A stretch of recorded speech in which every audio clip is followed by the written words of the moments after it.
Hello dear friends, yes good morning, good evening all of you. Financial year 25-26 के लिए income tax return ITR 4 के अंदर बहुत बड़े मेजर चेंजेस हैं।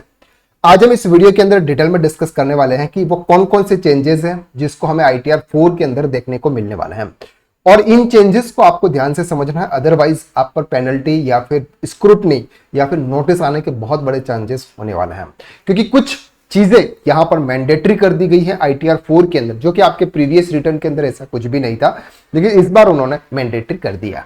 चलिए सबसे पहले बात करते हैं कि सर आईटीआर 4 फाइल किसको करना है, यानी कि कौन पर्सन आईटीआर 4 फाइल कर सकता है। सबसे पहले resident India as per the income tax act, यानी कि इनकम टैक्स एक्ट के हिसाब से जो पर्सन इंडियन रेजिडेंट है, हैविंग बिजनेस और प्रोफेशन इनकम, अगर किसी भी पर्सन की अदर इनकम के अलावा, अदर इनकम यानी कि सैलरी, हाउस प्रॉपर्टी या किसी के अलावा, लेकिन बिजनेस इनकम अगर है तो वो पर्सन आईटीआर 4 फाइल करेगा।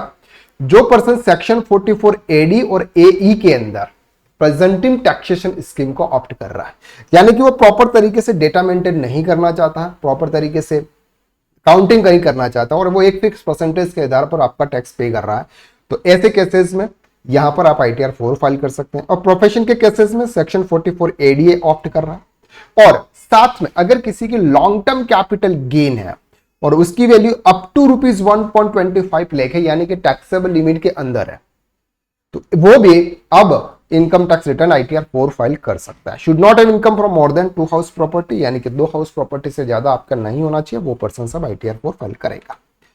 सर यहां पर आईटीआर 4 के लिए जो ड्यू डेट है वो है सर नॉन ऑडिट के केसेस में सर 31 अगस्त 2024 है, और जिसका ऑडिट है उनके केसेस में 31 अक्टूबर 2026 है। ये इस साल आपको असेसमेंट ईयर 26-27 यानी कि फाइनेंशियल ईयर 25-26 के रिटर्न्स फाइल करना है।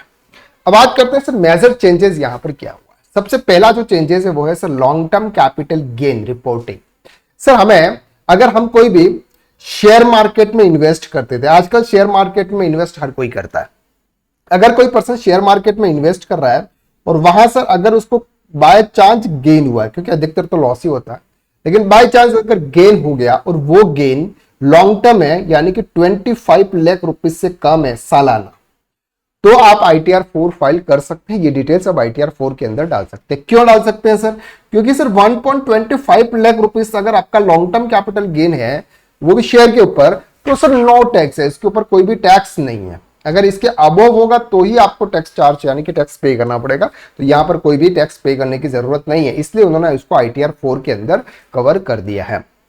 They are not for brought forward losses to carry forward under the capital gains head, यानी कि अगर आपके किसी भी कैपिटल गेन हेड के अंदर अगर कोई लॉस है तो उस लॉस को अगर आपको कैरी फॉरवर्ड करना है तो फिर आपको आईटीआर 4 फाइल आप नहीं कर पाओगे। इसके लिए आपको या तो आईटीआर 2 या फिर आपके लिए जो भी आईटीआर 3, यानी कि अगर बिजनेस है तो फिर आईटीआर 3 आपके लिए सुटेबल होने वाला है। Next sir investment field. अब सर यहां पर हमारे पहले में क्या होता है सर, कैपिटल, बैंक डिटेल्स, ऐसे कुछ डालने के ऑप्शन आते हैं, क्रेडिटर, सन्डी डेटर्स ऐसे। अब यहां पर सर आपको इन्वेस्टमेंट फील्ड डालने का भी ऑप्शन आ गया है कि आपका कितना इन्वेस्टमेंट आपने इस साल में किया हुआ है, वो भी अब आपको यहां पर ऑप्शन दिखेगा।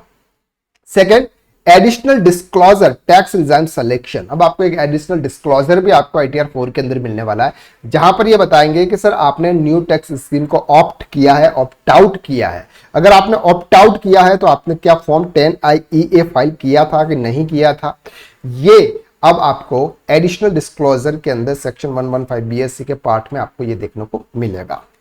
नेक्स्ट सर आधार इनरोलमेंट आईडी रिमूव है। अब आपका आधार नंबर ही आपका यहां पर आएगा, आईडी यहां से आपका क्या आ गया सर, हटा दी गई है। अब only for except 12 digit Aadhaar number ही आपका यहां पर होगा।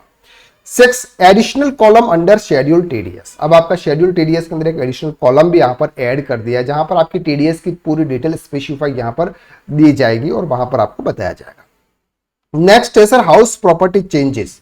पहले क्या होता था कि सर अगर आपके पास में कोई एक हाउस प्रॉपर्टी है और एक से ज्यादा हाउस प्रॉपर्टी है तो या तो आईटीआर 2 या फिर आईटीआर 3 की तरफ हमें मूव। कोई सैलरी पर्सन है तो आईटीआर 2 फाइल कर रहा था, और अगर कोई बिजनेस है तो उसके लिए आईटीआर 3 था। लेकिन अब अगर आपके पास में 2 हाउस है और 2 हाउस से अगर आपकी कोई भी इनकम हो रही है या फिर सेल्फ ऑक्यूपाइड है जो भी है, तो भी आप आईटीआर 4 फाइल कर सकते हैं। यानी कि बिजनेस इनकम के साथ में हाउस प्रॉपर्टी से अगर आपको कोई इनकम हो रही है और वो भी आपके 2 हाउस से हो रही है, तो ऐसे केसेस में आप यहां पे ITR 4 फाइल कर सकते हैं। ITR 4 now include separate field of unrealised rent. अब आपका अनरियलाइज्ड रेंट जो प्रीवियस का अगर आपका कोई भी था वो भी इस साल अगर आपको मिल रहा है तो वो भी आप यहाँ पर दिखा सकते हैं। तो ये चेंजेस थे आपके ITR 4 के अंदर। अगर आप अकाउंटिंग एंड टैक्सेशन फील्ड में एक्सपर्ट बनना चाहते हैं तो आप ज्वाइन कर सकते हैं हमारा टैक्स कंसल्टेंट कोर्स।